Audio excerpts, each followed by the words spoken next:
Hi, everyone. This is Brittnee Bond, and welcome back to the podcast. Whew. Okay, so I'm making this podcast in direct response to a lot of you asking me this and a lot of the couples that I work with. If you are having bad sex with your partner, this podcast is for you. So this is something that many people have a very hard time admitting because in today's society, we are encouraged to act like everything is perfect. I have the most amazing partner. Oh my God, yeah, our sex life is so great. It's so great. Yeah. And internally you're like screaming because you're like, I don't remember the last time I orgasmed as a woman. And a guy's like, I feel like I'm doing everything I can and she's not enjoying it. And I don't know what I'm doing wrong. And like, so it just the list goes on, but the pain increases, the disconnection increases because both parties are not feeling like they're able to get the fulfillment and connection out of sex with each other, two people who love each other very much, and especially if you had an amazing sex life when you first got in a relationship. So what do? First, you take a deep breath. And then second, you realize this is not something that only I am going through. This is something that almost all couples go through at some point in their life, in their sex life with each other. And this also happens, especially if you really love each other. Because, if you don't love each other, you don't care as much about whether the sex is good or not. You just get what you want and you move on. If you do care about each other and you're willing to stick it out and you're willing to work through it, it's going to make it so that the sex is either really, really good or it is not good and you're freaking out about it internally, even if you can't speak about it. So I find it really interesting in today's world that we go to school for everything else. You go to school to learn math, you go to school to learn science. You even can go to school these days to, to understand human psychology and mental things, and people are starting to understand that we have feelings and stuff like this. All of these things are accepted reality of things that you can learn from the outside world.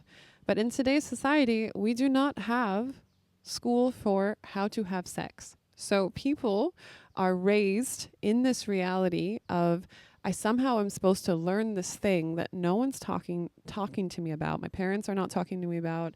Religion is telling me I should just feel shame about this, and it's just kind of this taboo topic that no one really wants to talk about, but everyone is expected to be really good in bed. That's kind of just the general expectation in society.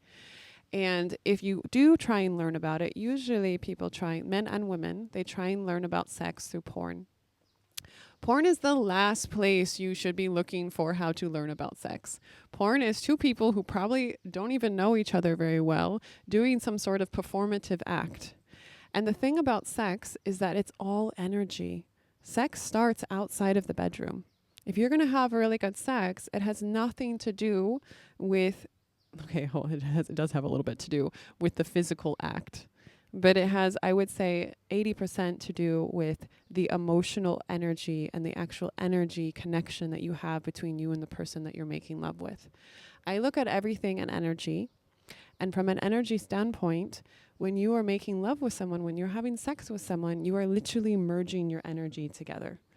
So if you're starting to hear about Tantra these days, if you're starting to hear about something called Kundalini energy, this is literally mixing your feminine and masculine energy inside your body together while you're making love to the point where you can have some sort of spiritual awakening through sex, which is whoa, that's crazy, right? This is a pretty standard thing in my reality, but I'm recognizing for most people, they're just having a hard time enjoying simple pleasure in the bedroom. So I want you to know that I have been here with you. I didn't pop out a sex goddess. I didn't pop out understanding exactly how everything worked. I got married at 18 as a virgin to a man who was also a virgin. And I was married for 6 years. And we had a very abundant sex life. So we really explored everything. And it was a really beautiful exploration where we kind of showed up on the same team because we knew no one was competing about whether someone was better than the other. We went as kids. We literally were children. I was 18, he was 24, but we were basically children in the sense of We showed up knowing that neither of us had ever slept with anyone else. No one was ahead of each other in this game that we were playing of sexual connection. We were showing up at the same level, on the same team, and we were just having as much fun as possible exploring all of the different ways that we could receive and give pleasure. And a lot of times it started outside the bedroom. A lot of times the foreplay, the getting turned on sexually would happen in different ways outside the bedroom, where the polarity between the masculine and feminine. So if you don't understand what polarity balance between masculine and feminine energy, it basically means like if you are leading in your feminine energy as a woman, you are acting in your everyday life in ways which bring more feminine energy to you and to all of the beautiful people who surround you and get to receive this feminine energy. And if you're leading your masculine as a man, then you are showing up and doing things in the world that increase your masculine energy and protect and provide for all of the beautiful people in your life that are under your domain of protection. And so with my ex-husband, it was just this very natural thing, because we were in a religious environment that was encouraging very heteronormative role play of like the man does this, the woman does that. And it was in a way that was actually in the end very suppressing for me as a woman. And so I didn't agree with it in the end. I wanted to break out of this. And so when I left the religion, I kind of ran away from all of the rest. For many years, I ran away from this polarity balance between men and women. And I started to realize that it was affecting my sex life, which is really interesting, because I had very good sex with my ex-husband. We had a very beautiful sexual connection. I'm a Scorpio on the astrology. He's a Capricorn. We just really vibed in the bedroom together. But a lot of it was because the feminine and masculine dynamic between us was really, really yummy. And also because we worked on the same team of figuring out what actually brought physical pleasure. So we had the emotional, energetic balance between us, and then we worked as a team to figure out the physical connection of what we both really enjoyed in bed. Most people are not taught either of these things, or they are trying to rebel like I did afterwards as a society. Well, that equals feminine suppression. So as a woman, I'm going to go off and take care of myself. I don't need a man. I don't need them to show up for me. I'm scared of allowing men to show up for me, because what does that mean? What do they want from me? You know, is this going to be disempowering for me to receive from them energetically? And I have done the exploration, and I've come back full circle to tell you that, yes, one, I believe that women deserve and have the divine right to be in their freedom, in their power. And a woman actually in her power is leading in her feminine energy and allowing a man to be in his masculine energy and to show up and protect and provide for her. And that creates a really beautiful dynamic in the bedroom. And this is what a lot of women have a hard time allowing themselves to recognize, that this is actually what they deeply want, because they're worried that somehow that means they're giving up their power. And I'm telling you, it's not. I have the lived experience of someone who feels that my freedom is my first divine right, and my need for connection and my desire for connection to be very met in my relationships, especially romantically, is the second thing. Like, I'd rather be alone and be free than be in a relationship and feel disempowered. So if I can figure this out, I know that you can too. The second thing is, I just really want to share with you that even if the polarity balance is working, there's still this 20% of you need to figure out what to do in the bedroom. You need to have some like what we call like hard skills of like, this is actually what turns someone on. And I've had a past partner where I didn't understand how much I knew in the bedroom until I dated this person, because it just wasn't working. And I didn't know I thought something was wrong with me, with him. I didn't know what was going on, but it was basically like everyone on the outside thought we had this amazing sex life. And I was almost embarrassed to say, like, no, it's actually really bad. Because the reason why is because he wasn't dropped into his body. I was literally making love with energetically and emotionally like a concrete wall. And so the sex ended up being very performative. It ended up being very like porn style. And also it wasn't fulfilling or nourishing for my soul or from even my body. I just felt kind of used, even though I was the one saying I wanted this and signing up for it, because I was kind of just like, well, I love you as a person, but I don't understand what's happening in bed. Like something's off, you know? And it was compounded by the fact that everyone around us already thought that we made really good love. And so I felt like I almost couldn't talk about it. And I think this is how a lot of women are, is like, say you have a beautiful man who is a protector, a provider, and they're handsome, they're successful, they're all the things, they're ticking all the boxes of what society says that, you know, we want and what we actually do want as women. And then in bed, suddenly something's just not working. And it's like, what do you do then? So I just wanted to let you know that it's very important in a relationship for both parties to understand how to make love. It is not your job as the masculine or the feminine to teach the other person how to make love. If you're in the teaching role while you're in bed, then you end up being in the mother or the father role, because moms and dads are supposed to be the ones actually teaching us stuff. And that is going to throw the polarity off. It is not sexy to energetically make love with your mother. It is not sexy to energetically make love with your father. Unless there's some trauma that you have and this is somehow a kink, but I'm telling you, you should probably just go to therapy instead, because it's not sexy in the end. So for me in this situation with this partner, first off, I was like, wow, I realized how much I actually know about sex, and this wasn't me feeling better. It was me feeling like I wish I could just download this to my partner, because I wanted to be able to make love on the same level. I wanted to feel this deep connection. I wanted to understand physically what to do. I wanted him to understand physically what to do in bed for me. I didn't want to have to teach him.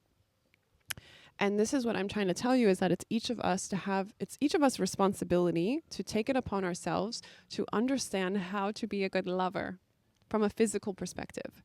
And then secondly, it's our responsibility to understand whether we have our hearts open. So this is more to the men.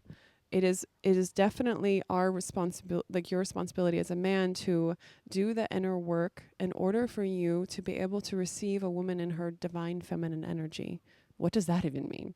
What that means is that you are able to be dropped into your body enough to connect with a woman and to feel her and allow her to feel you.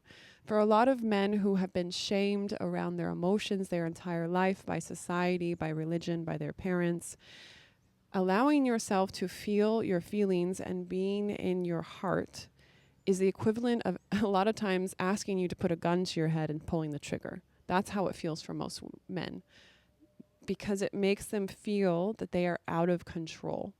Because for most men, they do not have the emotional tools to be able to work through their emotions. So what they do is they shove them down, because if they brought them up, they would feel overwhelming, and it's the equivalent of them feeling like they're dying or shooting themselves. And I'm saying from direct conversations I've had with men. I hung out with a friend of mine recently, and I asked him, have you ever been in love? He slept with hundreds of women. I asked him, have you ever been in love?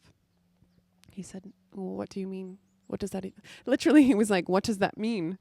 And I was like, how do you explain what does it mean to feel in love? And so the first thing that came to me was, have you ever felt like your soul was merging with another soul? Have you ever allowed yourself to feel so vulnerable in front of someone that you're merging not just your physical body, but your energetic body and your emotional body? And he said, no. And I was like, why? Why haven't you allowed yourself? I'm sure you have met many women, you know? And at first he tried to blame it on the women. Oh, I haven't met them. I was like, no. If you have dated hundreds of women, there is a woman or two in there statistically, you know, that would have matched what you were looking for. And so I was like, come on, just tell me, let's just be real. And he was like, well, you know, what took me to get this successful in the 3D reality was me being very in control of my emotions. And so in order for me to drop into my heart and to feel my feelings, I feel like I'm going to lose control, not just of my emotions, but my whole reality. So in his psyche, being in his heart and being dropped in is like the equivalent of losing his entire life. So literally the equivalent of dying. And I went deeper with him. I was like, why is this for you? Like, why does this feel this scary? And he said, well, like a lot of women say that they want me to be in my feelings or want me to share with them how I'm doing and share, allow them to host me. But he's like, I don't trust them that they can actually hold space for me. And so I was like, okay, hold on. So this is what it is that you are scared of opening your heart because you're worried that if you open your heart, it won't be received and you won't be held in a safe way. And then you will feel so vulnerable from that rejection that it will feel like dying. It will feel like your whole world is ending. And he was like, yeah, pretty much. And I was like, okay, so it's less about you not finding the right woman, and it's more about you creating emotional safety and emotional tools within yourself so that even if you open up and you feel this rejection and it doesn't work out and you fall in love with someone and it doesn't work out, it's okay. And he was like, yeah, I guess so, but I don't really like to look at it that way. And I'm like, okay, this is super interesting because this is what happened with one of my past partners where he said that he loved me, he wanted to be with me, he protected me, he provided for me, he showed up for me. But in the bedroom, I didn't feel him. And what I mean by that is I didn't feel his heart. He wasn't dropped into his body. So it didn't actually matter what he was doing from a physical perspective. It did actually matter. I'll get to that in a second. But the baseline was like, I can't work. That's what I was feeling. I was like, I can't work with this. If you are not willing to be vulnerable, if you are not willing to be seen in front of me, naked, raw, and real from an emotional and a physical perspective, then there's no way we're going to merge our souls. Yeah, we can make sex on a physical level like porn, but that's not nourishing for my soul. That doesn't give me energy in my life. That doesn't make me feel seen and loved and worshipped. It makes me feel used. So the second part with this past partner was that he actually wasn't very good in bed from a physical perspective. And I just found this really funny because he'd been with many women. And I was like, I literally said to him, I was like, what have you been doing to these women? I feel bad for them. And he was like, I don't know. And what I realized is that a lot of women, we are so not sticking up for what our desires are in bed and speaking up for our pleasure that we just kind of lay there. I joke about this when I host podcasts, play parties. I'm like, there's this expectation that a lot of women have that we're just supposed to lay there and let men do whatever they want. Like we're just like this dead body and they're just like doing stuff to us. And I'm like, where did this come from? Is this also from porn? Because making love is a co-creation. Making love is both parties sticking up for their desires and sharing and, merging everything. It is like both people being active parties in this situation. And of course, I definitely am here in the camp of the fact that women deserve to receive as much pleasure as possible. And I really do believe that I would say 99% of women are naturally multi-orgasmic. What does that mean? That means that in a normal lovemaking session, I believe that if everything is working the way it's supposed to, most women should be able to receive multiple orgasms per every one orgasm for a man. Like for me, on average, I probably come 5 times per every time my partner comes in whatever relationship I've been in. This is because I understand my body. I stick up for my pleasure. I'm connected with my partner from an emotional, energetic level, not just a physical level. And they also understand my body and understand what turns me on. But a lot of that, helping me, a lot of them understanding what turns me on is us being on the same team and me sharing with them and us doing exploration sessions where I'm like, I like this, I don't like this. And also just me allowing myself to be in my feminine and to allow them to just take charge and see what happens, it doesn't matter how many times I've made love in my life. I'm always open to new forms of pleasure. And with every single person, there is an energy dynamic. There's a physical dynamic of the connection that can create new forms of pleasure. So if you're open to that and you're willing to be working with that, there's unlimited amounts of pleasure that we can receive and give for each other. So the thing I also want to say is if you're constantly telling your partner that they're not good in bed, which I have been made fault, I'm guilty of this, I'm saying, this is not going to help anything. This is only going to make everything worse. Because men, like I've said in past podcasts, are very simple creatures in the sense that they just really want to pleasure their women. They want to, like, what makes a man feel good? You know, when they're going and they are talking about their sex life with their friends, so you know what they talk about? Is how much pleasure they brought to your body. So yeah, you can say like, oh, this is a negative thing if they're talking about our sex life, this and that. And yeah, men maybe do this for their ego, but if you're really getting to the core of what elevates a male ego, what makes a man feel in his masculine, it's to bring you pleasure. So please just lock that into your psyche. The man makes them, words. Men feel good. They feel more in their masculine if they are pleasing their women. From a physical perspective, making her environment, her 3D reality feel like this safe, yummy bubble where they can just drop into their feminine on an everyday life way. And also in the bedroom, if they are feeling like they are pleasing you and they're bringing pleasure to their body, this is what gives men more masculine energy. This is what makes them feel like a man, because this is natural. Men are here to make the women they love feel good and safe and provided for.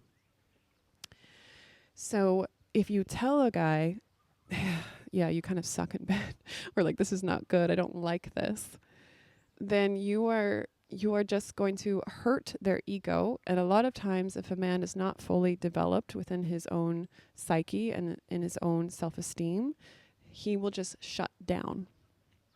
He will no longer be open to working with you on the same team. He will start feeling like either he needs to prove himself to you, which again is throwing the polarity off. It makes him feel like a student and you're the teacher, which is not sexy.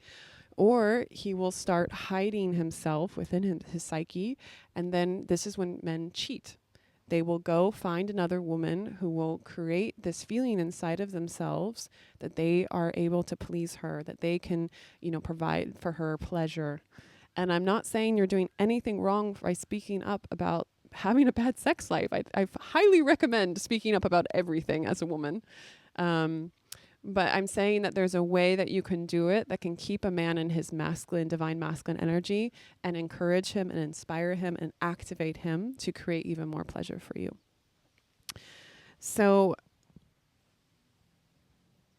there's so many things I could say about this. But there's basically like very specific ways that you can speak openly about your sex life to your partner in a way where they will be able to receive it, men or women, whoever we're talking about here, that wants to speak up about this, that will increase your pleasure in the bedroom, increase connection between you and everyday life, and encourage a healthy masculine and feminine polarity dynamic energetically between you. And this is something that I teach women, that I teach men, that I teach couples. And the reason why I'm making this podcast is because no matter how much I teach you this in a podcast, every single one of you is an individual that comes with your own specific toolkit, your own specific set of traumas, your own specific needs within a dynamic. And what I'm recognizing is that it's really fun for me to work with all of you on an individual level. So what I'm going to offer here, and I'm very excited to offer this because I've already been doing it on the back end, like in the sense that like people are coming to me and asking me for this. And so I've already been doing it. And everything that I've evolved into my life when I've really been following my passions has been from people already asking me for this and me realizing, oh, this is really fun. I want to keep doing more of this. This is how I started the play parties. And so now what I'm offering is two things. And this is both these things have been asked for by my community. One, what I call private pleasure school sessions, where I work with couples hands-on here on the island or wherever I'm in the world physically. And we do like 2-hour sessions where I talk to you. I understand what your needs are as a couple. And then I teach you from an emotional, energetic sense and from a literal, physical, hard skills sense how to have better sex. So reach out to me if you want one of these, if you're interested to hear more. The second thing is in February 1st, I'm going to start a 6-week cohort where I'm going to work with 6 couples. So only 6 couples. And over the course of 6 weeks, we are going to do group coaching about how to make your sex life better.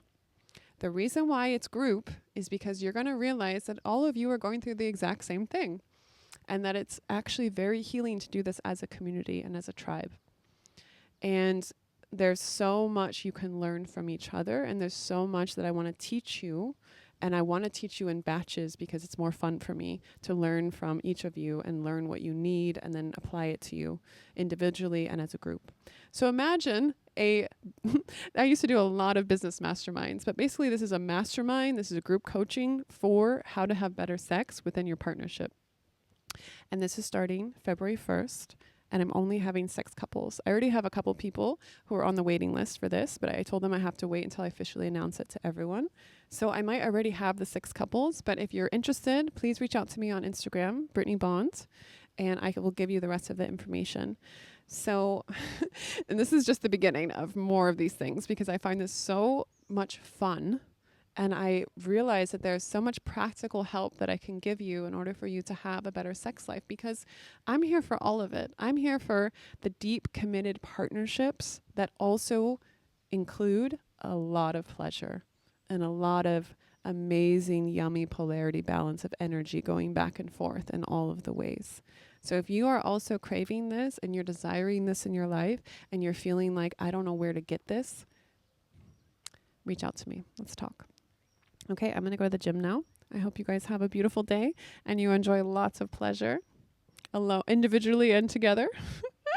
And I'll see you in the next podcast. Bye.